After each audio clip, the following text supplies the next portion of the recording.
તો સુરતથી મહત્વપૂર્ણ સમાચાર સામે આવી રહ્યા છે, જ્યાં ગુજરાતમાં એક નિવેદનને લઈને બબાલ સર્જનાર પુરુષોત્તમ રૂપાલા સામે કે જ્યાં જે કહી શકાય નિલેશ કુંભાણીને લઈને મહત્વપૂર્ણ સમાચાર સામે આવી રહ્યા છે સુરતથી। ત્યારે નિલેશ કુંભાણીએ કોંગ્રેસના માથે ફોડ્યું ટીકરું કે જ્યાં મહત્વપૂર્ણ સમાચાર કોંગ્રેસના માથે ટીકરું ફોડ્યું। ત્યારે કોંગ્રેસના નેતા મારી સાથે રથમાં બેસવા તૈયાર ન હતા તેવું નિલેશ કુંભાણીએ જણાવ્યું છે। હું છેલ્લે સુધી મોવડી મંડળના સંપર્કમાં હતો તેવું નિલેશ કુંભાણીએ જણાવ્યું છે, જ્યાં નિલેશ કુંભાણીએ કોંગ્રેસના માથે ટીકરું ફોડ્યું છે। ત્યારે કોંગ્રેસના નેતાઓ મારી સાથે રથમાં બેસવા તૈયાર ન હતા તેવા આક્ષેપો નિલેશ કુંભાણીએ કર્યા છે। તે ઉલ્લેખનીય છે કે લોકસભા ચૂંટણીમાં સુરત બેઠક પરથી કોંગ્રેસ તરફથી ઉમેદવાર હતા, જ્યાં 21મી એપ્રિલે નિલેશ કુંભાણીનું ફોર્મ રદ થઈ ગયું હતું અને ત્યારે આખરે 5 દિવસના અંતે જે કોંગ્રેસે 6 વર્ષ માટે સસ્પેન્ડ કર્યા છે। ત્યારે હવે એક વિડીયોના માધ્યમથી પોતાની સફાઈ કુંભાણી આપી રહ્યા છે કે જ્યાં તેઓ કહી રહ્યા છે કોંગ્રેસના ઉમેદવાર નિલેશ કુંભાણીને મોટો ધડાકો કર્યો છે, પોતાના વિડીયો મારફતે મોટો ધડાકો કર્યો છે, જેમાં તેઓ કહી રહ્યા છે કે ગુમ થયા બાદ તે કુંભાણીનો પ્રથમ વિડીયો કહી શકાય પ્રથમ વિડીયો છે। ત્યારે કોંગ્રેસના માથે ફોડ્યું ઠીકરું, જ્યાં કોંગ્રેસના નેતાઓ મારી સાથે રથમાં બેસવા તૈયાર નતા, છેલ્લે સુધી મોવડી મંડળના સંપર્કમાં હતો તેવું નિલેશ કુંભાણી જણાવી રહ્યા છે। ત્યારે આખરે 5 દિવસથી જે ગુમ હતા, જે કોંગ્રેસ પક્ષના જે કહી શકાય સુરત લોકસભા બેઠકના કોંગ્રેસ પક્ષના જે ઉમેદવાર હતા નિલેશ કુંભાણી કે જે છેલ્લા 5 દિવસથી ગુમ હતા અને આજે તેઓને જ્યારે કોંગ્રેસ તરફથી જ્યારે 6 વર્ષ માટે સસ્પેન્ડ કરવામાં આવ્યા છે, ત્યારે નિલેશ કુંભાણીનો પ્રથમ વિડીયો સામે આવ્યો છે અને પ્રથમ વિડીયોમાં પોતે સફાઈ આપી રહ્યા છે।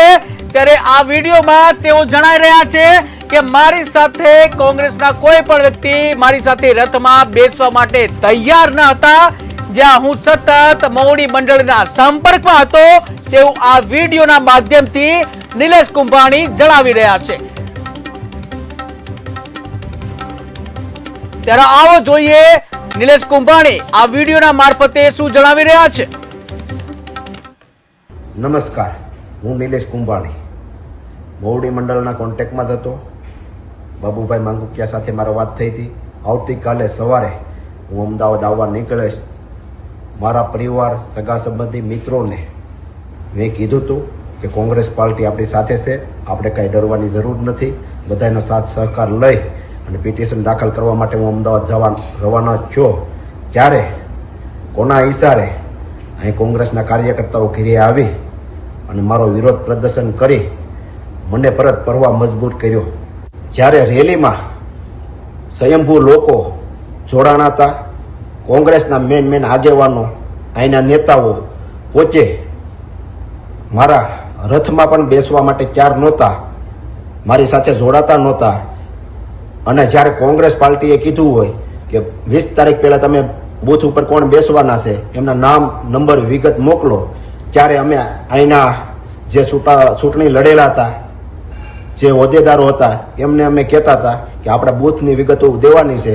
ત્યારે એક પણ આગેવાનોએ બૂથ આપ્યા નહોતા। કાર્યકર્તાઓ જે કામ કરતા હોય, કાર્યકર્તાઓ જે બૂથ આપતા હોય એમને પણ ના પાડતા હતા કે આપણે બૂથ આપતા નહીં।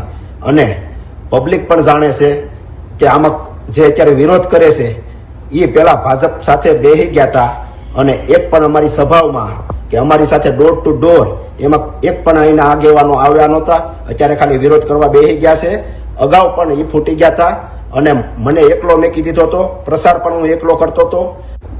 2017માં મારી ટિકિટ આવી, કપાઈ ગઈ। ત્યારે પણ ભારતીય જનતા પાર્ટીનો ઓફર હતી કે ભારતીય જનતા પાર્ટીમાં જોડાઈ જાઓ અથવા અપક્ષ લડો અથવા કોંગ્રેસ વિરુદ્ધ નિવેદન આપો, તોય પણ મેં કોંગ્રેસ પાર્ટીને કાંઈ નુકસાની જાય એવું એક પણ નિવેદન આપ્યું નહોતું।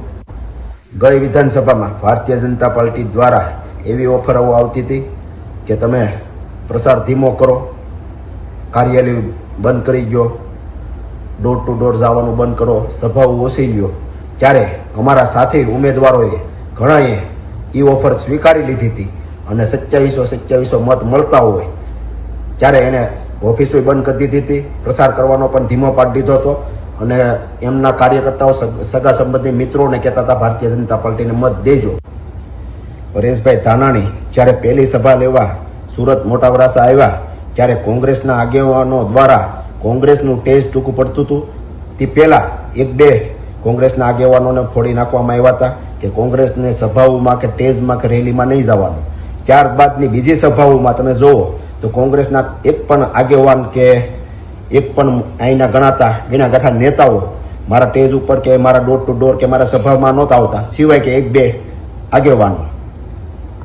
અત્યારે જે વિરોધ કરે છે એમને તમે પૂછજો કે આમ આદમી પાર્ટીના નેતાઓ, આમ આદમી પાર્ટીના કોર્પોરેટરો, આમ આદમી પાર્ટીના કાર્યકર્તાઓ જે સાથે રહી મહેનત કરતા હતા, કોંગ્રેસના આગેવાનો નેતાઓ કોના દબાવ આવવાથી કોને ફોડ્યા હતા અને મારી સભાઓમાં કે ટેજમાં કે મિની બજારમાં અમે ગયા હોય ડોર ટુ ડોર એમાં નહોતા આવતા, મિની બજારની સભામાં નહોતા આવતા, મોટા વરાસા ડોર ટુ ડોર ગયા એમાં નહોતા આવતા, કતારગામ અમે કતારગામ બજારમાં ગયા એમાં પણ નહોતા આવતા, માનગઢ ચોક ડોર ટુ ડોર ગયા એમાં પણ નહોતા આવતા.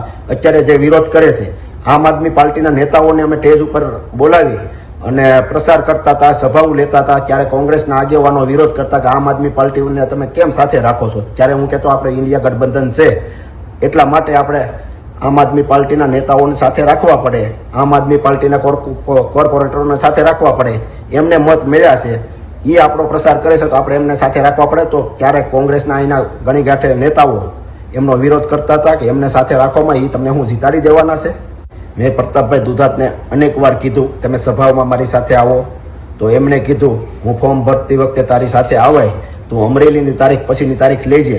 ત્યારબાદ પ્રતાપભાઈ દુધાતને પૂછી અને પછીની મેં તારીખ લીધી ત્યારે મારો ફોન નહોતા ઉસકાવતા. મેં મોવડી મંડળને જાણ કરી, પ્રતાપભાઈ દુધાતને કહ્યો કે મારો ફોર્મ ભરવા જાય એમાં હાજરી પુરાવે. ત્યારે પ્રતાપભાઈ દુધાત પણ આવ્યા નહોતા અને જે મારી નાખવાની ધમકી આપે છે એ જો હાજર હોત તો આ પરિસ્થિતિનું નિર્માણ ના બન્યું હોત.